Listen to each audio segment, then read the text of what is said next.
चलो बैठ स्टार्ट।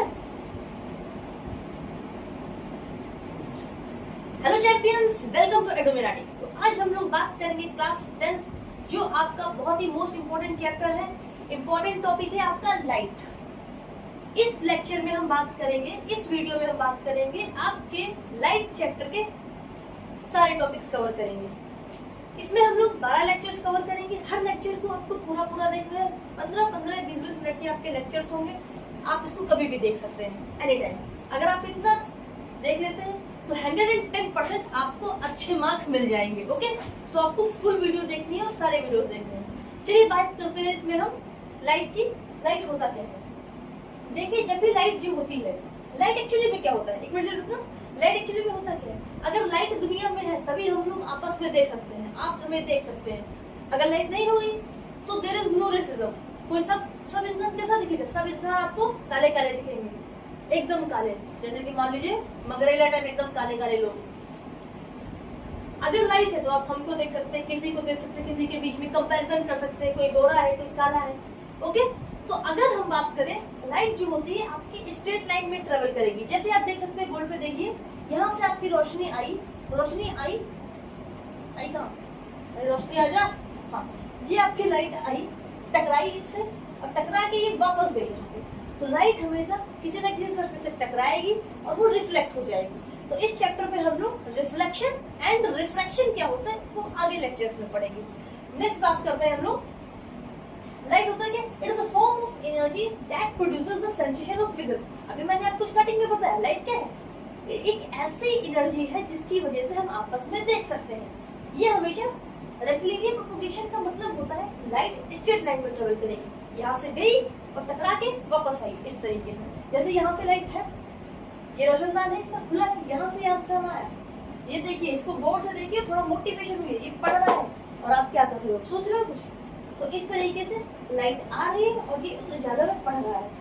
ध्यान रखिए, जो मोमबत्ती में पढ़ता है वही आईएएस बनता है, आप जैसे लोग नहीं। तो अब हम बात करेंगे, नेक्स्ट अपना आता है लॉ ऑफ रिफ्लेक्शन। ये मोस्ट इंपोर्टेंट है, ये आपके एग्जाम में आना ही आना है।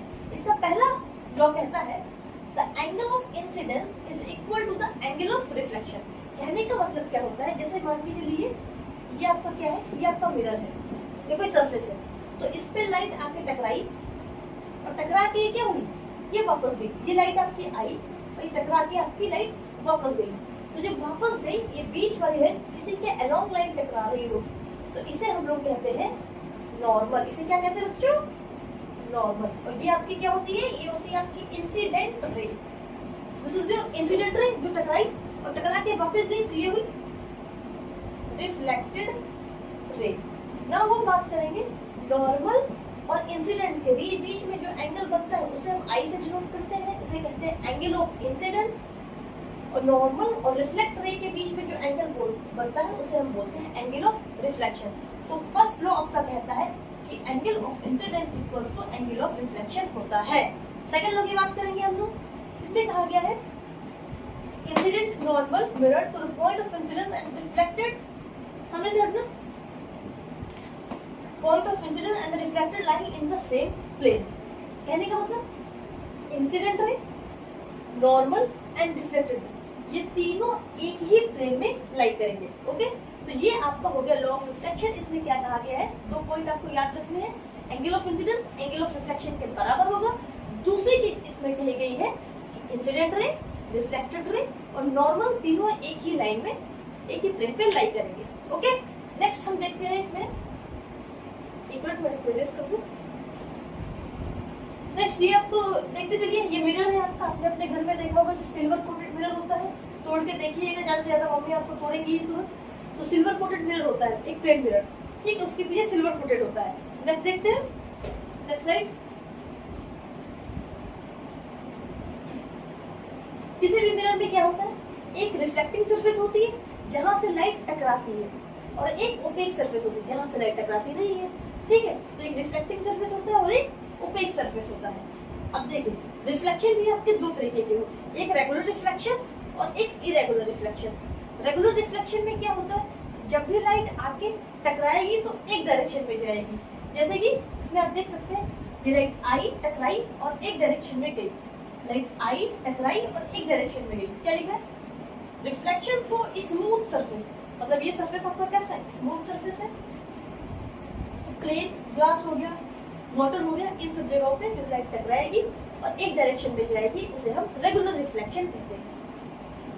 नेक्स्ट आता है आपका इरेगुलर रिफ्लेक्शन। इरेगुलर रिफ्लेक्शन से जब भी कोई रफ सरफेस जैसे इस तरीके का या फिर टूटा फूटा शीशा भी है तो उसमें से भी लाइट टकराएगी, लाइट ही नहीं है भाई, लाइट टकराओ, लाइट टकराई अपने आगे पीछे जाएगी, स्ट्रेट डायरेक्शन में नहीं जा रही है।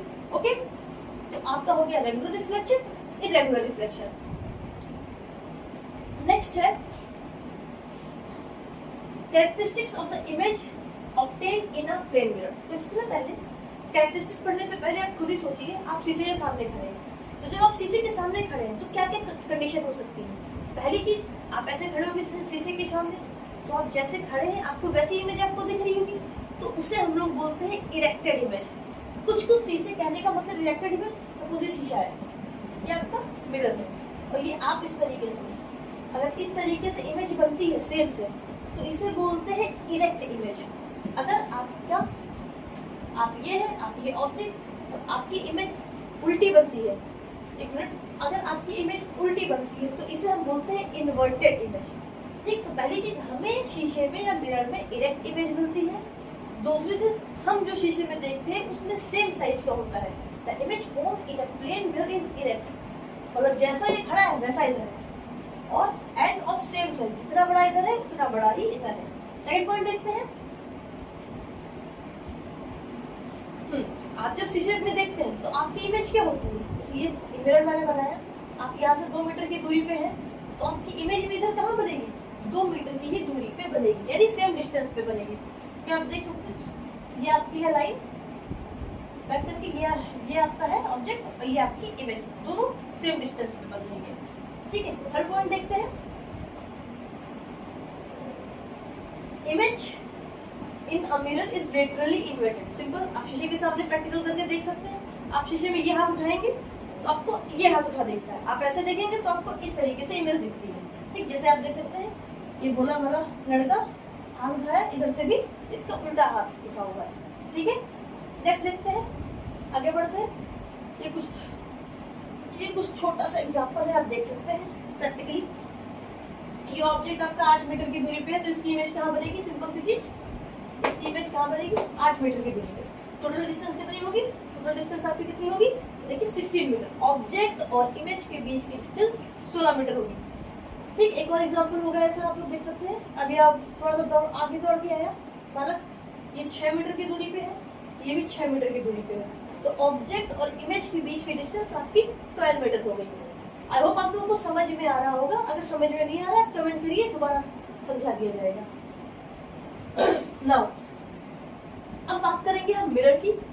मिरर जो हमारे होते हैं आपने सुने होंगे, एक कॉन्वेक्स होता है, एक कॉनकेव होता है। हमेशा याद रखें, कॉन्वेक्स इस तरीके का होता है, कॉन्वेक्स आपका इस तरीके का होता है, ठीक, और कॉनकेव आपका इस तरीके का होता है। तो ये जो मिरर बनते हैं आपके स्फेरिकल मिरर को काट के बनते हैं। सपोज मैं थोड़ा सा बता दूं,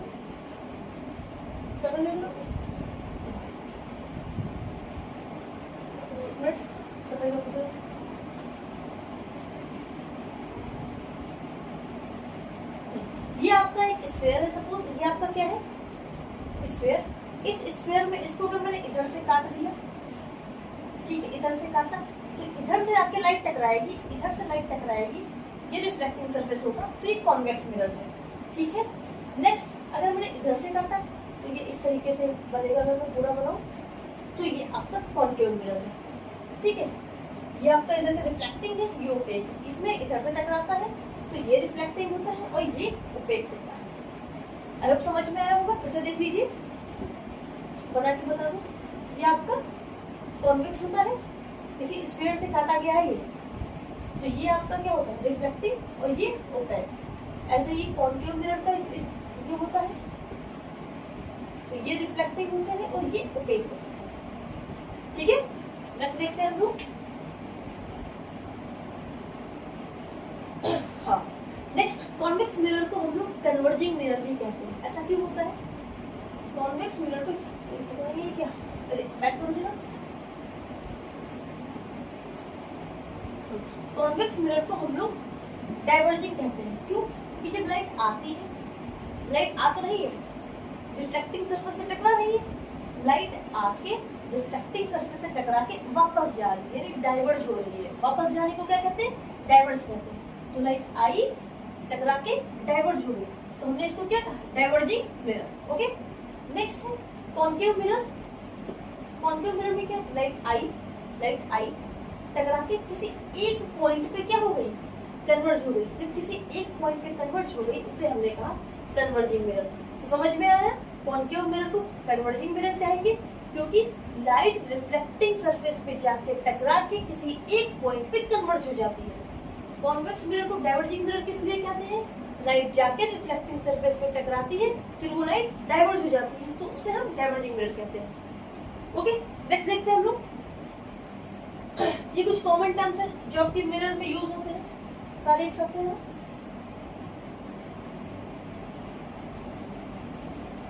ये कुछ कॉमन टर्म्स है, जैसे आपका आता है centre of curvature, pole, principal axis और रेडियस ऑफ कर्वेचर। जैसे ये आपका मिरर है, ये कंप्लीट कर देना। ये आपका मिरर है, बैक करो, ये आपका मिरर है, ये पूरा सेंटर होता होगा ऐसे इस तरीके से। इसमें से एक हमने मिरर काट लिया, ठीक है, समझ लीजिए। बीच की जो लाइन होती है उसे हमने प्रिंसिपल एक्सिस कहना है। जो बीच की लाइन है उसे हम क्या कहेंगे? प्रिंसिपल एक्सिस कहेंगे। और जो सेंटर होता है उसे हम पोल कहेंगे। प्रिंसिपल एक्सिस जिस पॉइंट से पास करती है उसे हम लोग पोल कहते हैं। जो सेंटर होता है स्फीयर का उसे हम लोग सेंटर ऑफ कर्वेचर कहते हैं। और सेंटर ऑफ कर्वेचर और पोल के जो बीच की दूरी होती है उसे हम लोग रेडियस ऑफ कर्वेचर कहते हैं। ठीक है, एक बार देख लीजिए। Centre of curvature, the centre of curvature of a mirror is the centre of the sphere of which the mirror, मतलब सीधी सी बात है, स्फीयर के सेंटर की बात की गई है। पोल कहाँ पे है? क्या लिखा हुआ है? क्लियर मेरी बात है? द ज्योमेट्रिक सेंटर, जो ज्योमेट्रिक सेंटर है इसे हम लोग बोलते हैं पोल। प्रिंसिपल एक्सिस जो स्ट्रेट लाइन पोल से पास करे। रेडियस ऑफ कर्वेचर जो इसका सेंटर है, सेंटर और पोल के बीच में जो आधा डिस्टेंस होता है उसे रेडियस ऑफ कर्वेचर कहते हैं। ओके, नेक्स्ट देखते हैं, अगले स्लाइड पे हम आते हैं। अगली स्लाइड। ये वही बताया गया है कन्वर्जिंग मिरर में कॉन्केव और कॉन्वेक्स बताया गया। आप एक बार देख लीजिए, टकरा के एक जगह पे कन्वर्ज हो जाती है, तो कन्वर्जिंग मिरर होता है। और थोड़ा सा इसके बारे में बताया गया है। अगला देखते हैं कॉन्केव मिरर, ये कॉन्वेक्स मिरर। कॉन्वेक्स मिरर में बताया गया है सेम चीज डाइवर्ज हो जाएगा, डाइवर्जिंग मिरर कहेंगे। और इसकी डेफिनेशन है, इसकी डेफिनेशन है काफी ये डेफिनेशन आप इसके बारे में देख सकते हैं। ऐसे देखते हैं फोकल लेंथ क्या होता है? फोकस से ये जहाँ पे कन्वर्ज करता है, ये देख लीजिए ध्यान से, जहाँ पे कन्वर्ज करेगा, जहाँ पे कन्वर्ज करेगा, ये जहाँ पे डाइवर्ज करेगा, ठीक है। डाइवर्ज किया तो किसी एक पॉइंट पे मिलेगा, तो उसे हम लोग फोकस कहते हैं। और फोकस से पोल की दूरी को हम लोग क्या कहते हैं? फोकल लेंथ, जिसे एफ से डिनोट करते हैं। फोकस से पोल के बीच के डिस्टेंस को हम लोग फोकल लेंथ कहते हैं, जिसे एफ से डिनोट करते हैं। अगला देखते हैं हम लोग, इसी के साथ एक फॉर्मूला लिख लीजिए और उसके बेसिस पे कुछ न्यूमेरिकल। फोकल लेंथ क्या है? ये आपकी फोकल लेंथ है, ये आपकी फोकल लेंथ है, जो रेडियस की क्या है? हाफ। तो कह सकते हो focal length equals to r/2, या फिर r इक्वल्स टू इधर चला जाएगा 2f। तो ये आपका फॉर्मूला बन गया। फोकल लेंथ रेडियस की हाफ होती है और रेडियस फोकल लेंथ का दुगना हो जाएगा, 2 टाइम्स हो जाएगा। क्वेश्चन देख लेते हैं, एक मिनट रुकना, ये क्वेश्चन बच्चे खुद करेंगे। देखते हैं फोकल लेंथ कहाँ गया? फोकल लेंथ आपको फाइंड करना है, ठीक है। रेडियस ऑफ कर्वेचर कितना है? 32। तो अभी आपने क्या किया? Focal length equals to r/2, focal length equals to r/2, तो फोकल लेंथ इक्वल्स टू 32/2 कितना आ जाएगा? ये आपका आ गया 16 मीटर। ओके, समझ में? फोकल लेंथ कितना है निकालना था, रेडियस दिया गया है और फोकल लेंथ निकला है। ये आपका 16 मीटर सेंटीमीटर जिसमें दिया गया उसमें आप निकाल सकते हैं। अगला देखते हैं, नेक्स्ट देखते हैं। नेक्स्ट आप खुद से बताइए, फोकल लेंथ दिया गया है 20 सेंटीमीटर, रेडियस ऑफ कर्वेचर पूछा गया है, तो radius of curvature focal length का क्या हो जाएगा? डबल हो जाएगा। तो अब 20 को 2 से मल्टीप्लाई कर देंगे, 40 सेंटीमीटर आपका आंसर हो जाएगा। चेक कर लीजिए, जरा दिखाइए, देख लीजिए आप कितना आ रहा है, 40 सेंटीमीटर आपका राइट आंसर है।